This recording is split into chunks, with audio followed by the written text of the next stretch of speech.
Hello dear, সবাইকে শুভেচ্ছা জানিয়ে আজকের ভিডিওটি শুরু করছি।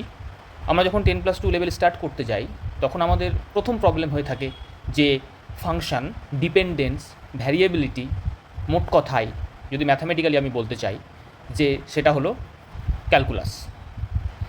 যখনই ভ্যারিয়েবিলিটি কনসেপ্ট আসছে, পরিবর্তন হয়ে যাচ্ছে কোনো একটা রাশি, ফিজিক্যাল প্রপার্টি, তখনই কিন্তু কোনো mathematical problem related to everyday life, যেটাকে আমরা ফিজিক্যাল প্রবলেম বলি, তখনই কিন্তু আমরা অ্যাপ্লিকেশন অফ ক্যালকুলাস করছি এবং আইদার ডিফারেন্সিয়েশন বা ইন্টিগ্রেশন করে আমি প্রবলেমটা সলিউশন করছি। সলিউশনটা আমরা তো দেখেছি, অনেক বই অ্যাভেলেবেল আছে, প্রত্যেক বই দেওয়া আছে। তো আমাদের যে 10th লেভেল অবধি যে মাইন্ড সেট আপটা থাকে, শুধুমাত্র সেই সেট আপের ওপর বেসিস করে আমরা কীভাবে এই কনসেপ্ট অফ ভ্যারিয়েবিলিটাকে বুঝবো।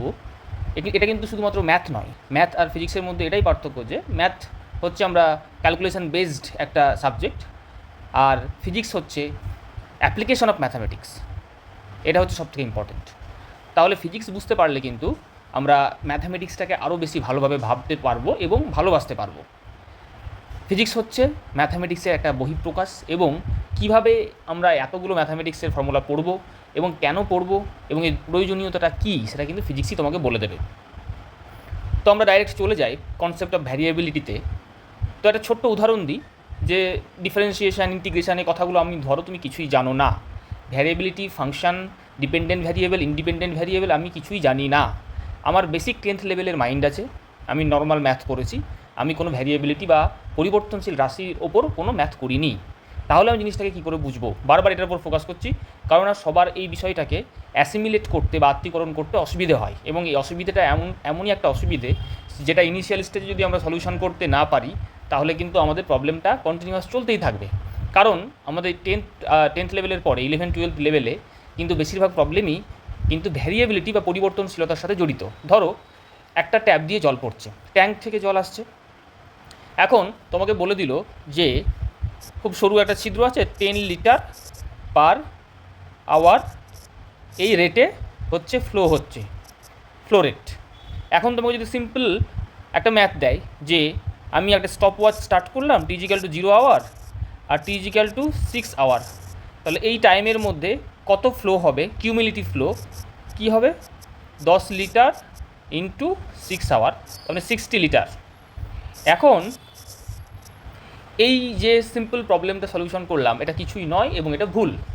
কারণটা হচ্ছে যে flow rate 10 litre per hour এটা কিন্তু ফিক্স নয়, এবং আমি এই কথাটা আরেকবার বলে দিচ্ছি, বেশিরভাগ বাস্তব জীবনে আমরা যখন প্রবলেম সলভ করতে যাব, বেশিরভাগ প্যারামিটারই কিন্তু সময়ের সাথে হোক, আদার কোনো প্যারামিটার হোক, ডিস্ট্যান্সের সাথে হোক, তো এটা কিন্তু পরিবর্তনশীল। তো এই পরিবর্তনশীলতাটাকে কীভাবে আমরা অ্যাকাউন্ট করব সেটা কিন্তু আমাদের জানতে হবে এবং একে একে জানবো। এখানে শুধু পরিবর্তনশীলতাটাকে নিয়ে আলোচনা করছি যাতে করে তোমরা বুঝতে পারো কেন আমরা ডিফারেন্সিয়েশন পড়ছি, ইন্টিগ্রেশন করছি, এক কথায় কেন আমরা ক্যালকুলাস আমরা পড়তে হবে। এতদিন তো আমাদের জরুরি ছিল না এই সাবজেক্টটা, এখন ফিজিক্স পড়তে গেলে হঠাৎ করে ক্যালকুলাসের উপর এত বেশি ফোকাস কেন?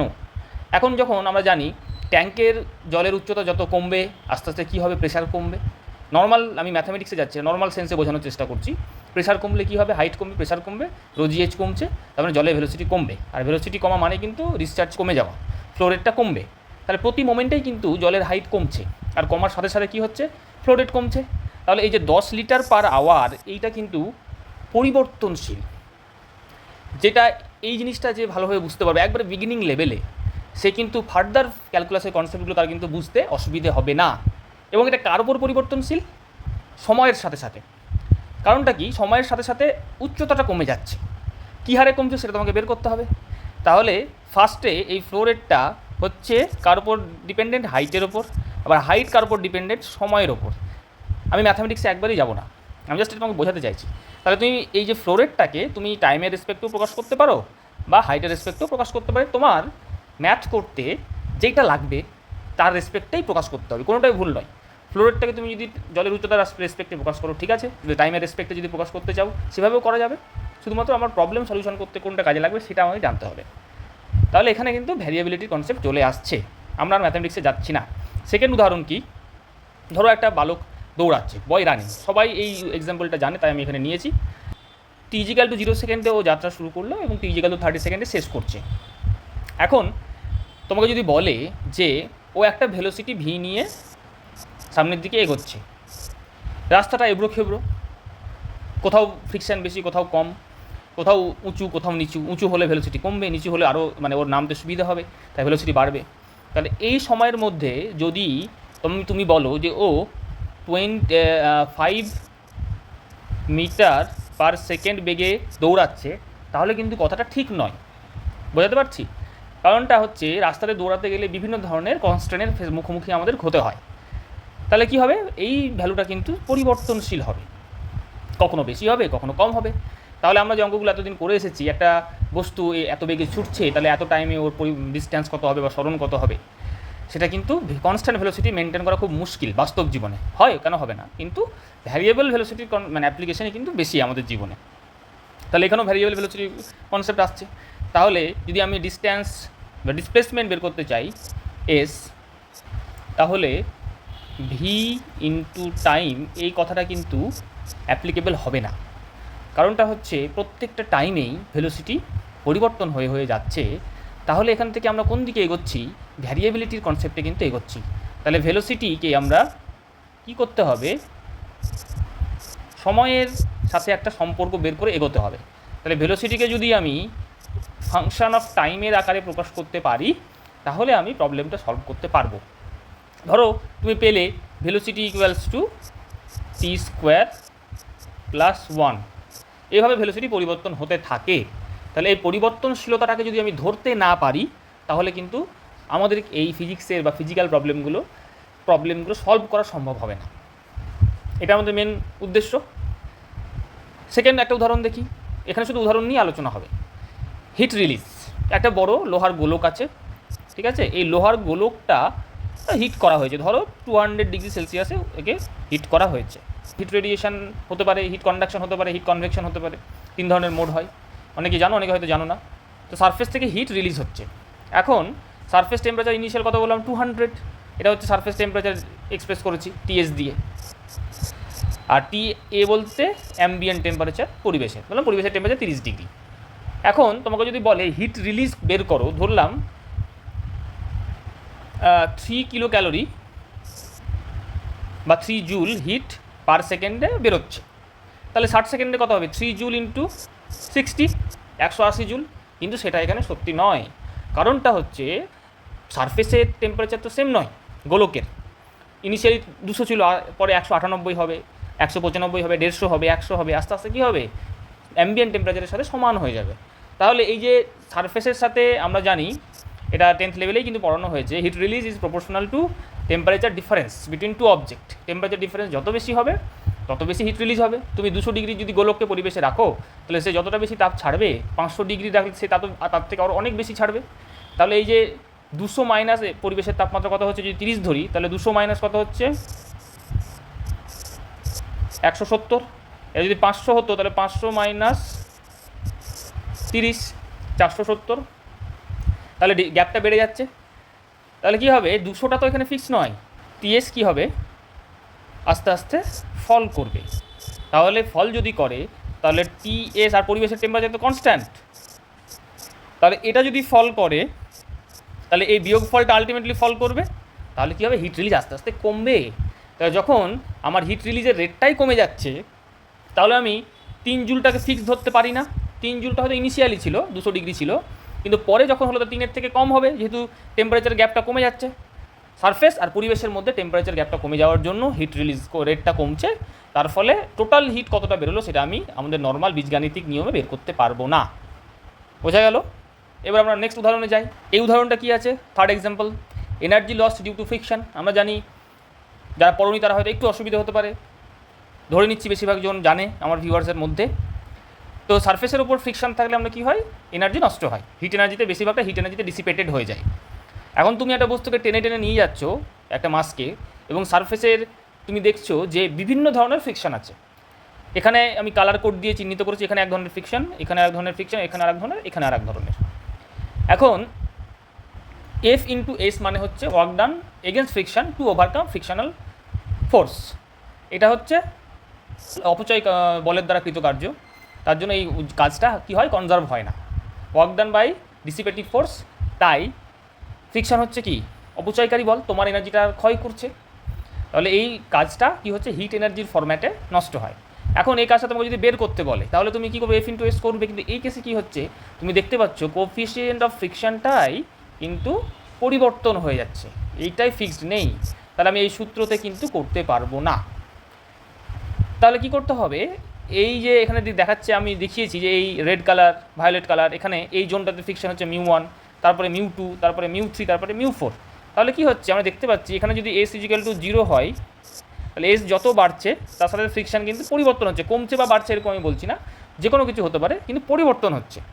তাহলে যদি আমি এই ফ্রিকশনটাকে আমি দেখতেই পাচ্ছি এর সাথে কিন্তু এসের একটা রিলেশন থাকতে পারে, এই রিলেশনটা ম্যাথামেটিক্যালি তোমাকে কিন্তু বের করতে হবে। তবে তোমার কাজ নয়, সফটওয়্যার বেসড কাজ, এটা খুব ইন্ট্রিকেট কাজ, এটা তোমাকে বের করতেও হবে না 10+2 লেভেলে, কিন্তু বের করতে হবে। নাহলে কিন্তু তুমি এই সলিউশনটা, এই যে ইকুয়েশন দেওয়া আছে এর সলিউশন কিন্তু পারবে না। বোঝাতে পারলাম? তাহলে work done to overcome friction, এইটা কিন্তু এখানে এই কেসেও কিন্তু নর্মাল বীজগাণিতিক প্রসেসে হবে না, কারণ ফ্রিকশন পরিবর্তনশীল, কার সাথে সাথে এস যত বাড়ছে ফ্রিকশনটা চেঞ্জ হতে থাকছে।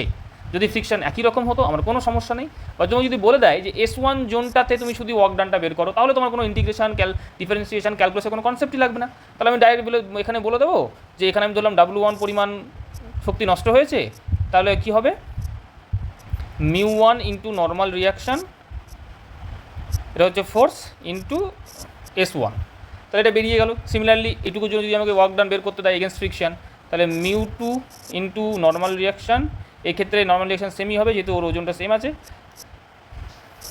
Into S2, work done against friction হবে। কিন্তু তোমার যদি ওভারঅল এরকম চেঞ্জ হতেই থাকে তুমি কত বের করবে, আরও ধরো এদিকে আছে, তাহলে এটা বের করা সম্ভব নয়।